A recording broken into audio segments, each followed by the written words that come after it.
Greetings, my movie geeks. Welcome back to day 3 of our Halloween countdown. 31 films in 31 days. Our 4th year. It's not getting old yet, is it? No. I'm the Ultimate Movie Geek, and I'm joined by Mrs. Movie Geek, the Movie Geek woman. And tonight we watched, what is it?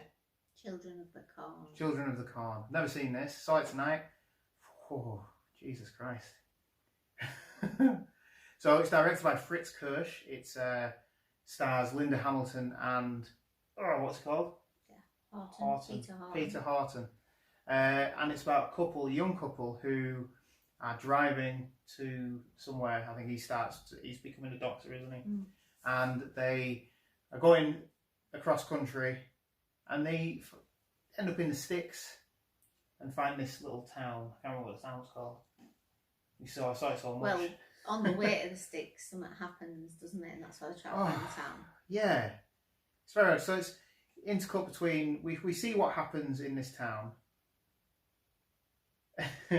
All the children rise up. Turn on the adults and just kill all the adults. Not all of the children, some of them aren't. They're just watching in horror. Isn't there? Yeah. But the older children turn and kill all the adults. Yeah, in the best way possible. So they poison some, and then they use farm materials, farm instruments to kill people. So we see that, and then we see them sort of in a motel, waking up and then driving to where they're going, and they're sort of talking in the car, and somebody wanders in from a cornfield onto the road. It's very odd. See him, hits him. He stops his car, goes back, and it's a kid. And it is like, it's quite fast paced because it's like oh! Crash into him, and then they're like, oh, he was dead while he walked into the road. So we laughed. He was dead before he walked out into the road. We laughed at that line because he was a doctor, and he said he was trying to say he's clearly had his throat cut. But how did he end up in the middle of the road? Yeah, so he wasn't dead. He was dying, obviously. But yeah, it was like they wrapped him up, put him in the boot, and he's there forever now. Yeah, but before that, he's doing something. She falls asleep in the car. Yeah, he's going to have a wander in the corn. He's going to wander in the corn. The body's in the boot, and she has a sleep in the car.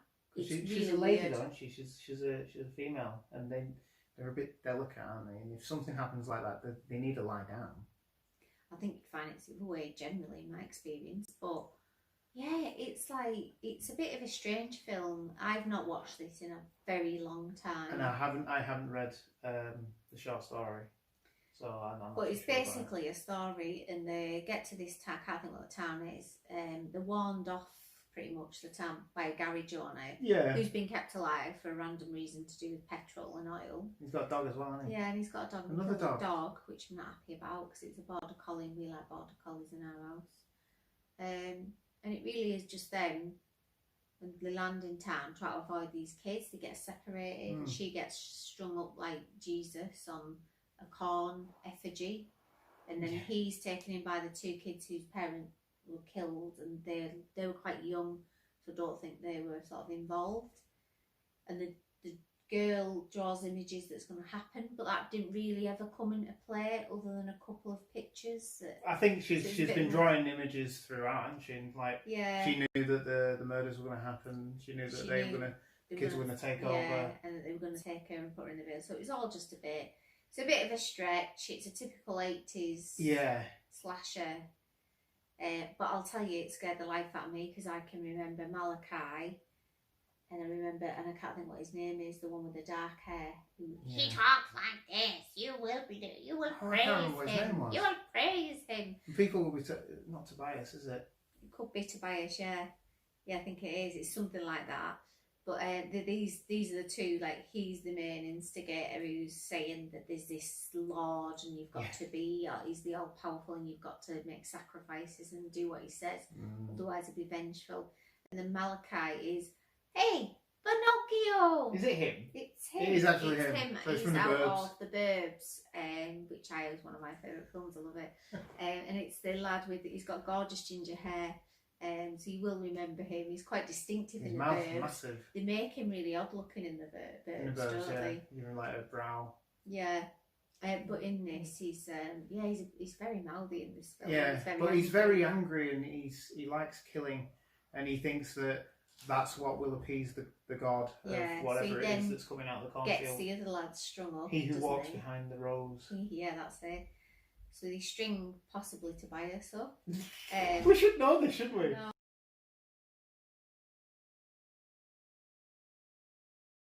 So I just looked. He's not called Tobias. There is a character called Tobias in it, but he's called Isaac.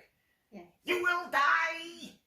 Yeah, so they string him up and then it kind of like explodes and he flies off. It's it's like a rocket going up, but then he comes back. But he comes back really evil, and I think that's the bit I remember. It was really scary when you're little. So yeah, and then I mean they get away, and the two nice little kids. I mean it continues a bit afterwards because there's a mental woman in the car again, isn't there? Oh yeah. She'd appeared earlier on.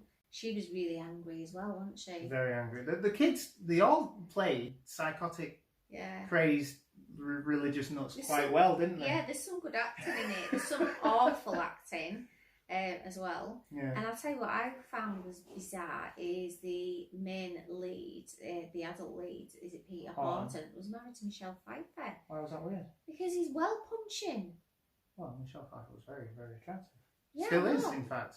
That's what I've just said. He's not. He's well punching. I can't remember. Yeah, he's punching. Trust me. So yeah, I've never seen him in anything before or after. No, I don't think I have. I think she was probably the bread maker in that marriage. But yeah, and Linda Hamilton, obviously. Would this be pre-Terminator? I don't know if it's pre, but I think it's the same year. Right. 84. Yeah, I think it was. So she was probably just starting to find her feet. But to be fair, she's not that great in this, is she? But I think it's the character that's written for her. I think she's supposed to be a little bit cheesy, hammy film. And you know what? I absolutely loved it. First time watching, I did enjoy it. If you've not seen it, I would watch it. I wouldn't go back to it again. For me, I should have left it as a child. I'm scared. We had to have something to watch. That terrified me. But yeah, this is a 5 out of 10. There is some moments in it. It's like he's telling some of the kids to like get a bit of a connector for the hose pipe because he's going to blow up all the corn, and once he does that, and then at the end when it's going, it's like proper really crappy special effects with the face going. It's all red and that in it, and really dated. So on our 65-inch TV, it's really naff. It looks like something that 2-year-old drew. Yeah. But no, I didn't mind it. What would you... I've already said it. Have you? Yeah, it'd be a 5 out of 10 for me. 5 out of 10. I'm going to go with a 7 for pumpkin. 7 pumpkins for my pumpkin patch. I did enjoy it. I enjoyed watching it. I thought it was quite... And it doesn't hang around too much. I think it's only it's quick paced. Just over 90 minutes. Yeah. So it's quite nice to watch. There are a lot of holes though, because... Yeah, you just have to gloss over lots of things. Did Malachi put the body in the road? Or did the body get up and run to the road? These are questions not for now. Not for now. No. Oh well. Well, we'll be back tomorrow. What's the next one? What's the next one? I can't remember. Oh yes, I do remember. It Chapter 2. Because I don't think we've done that. So we're going to watch that. It's on Sky, so we can just throw that on. We don't have to worry about finding it anywhere. And we'll be back tomorrow night with It Chapter 2. I might even wear clown makeup. Yes, I will, because she said no. Thanks for watching. You can click subscribe and then you'll be notified. You can follow me on Twitter at MovieUltimate. And please let me know what you thought of the film. See you tomorrow night. Sleep tight. Stephen King's Children of the Corn.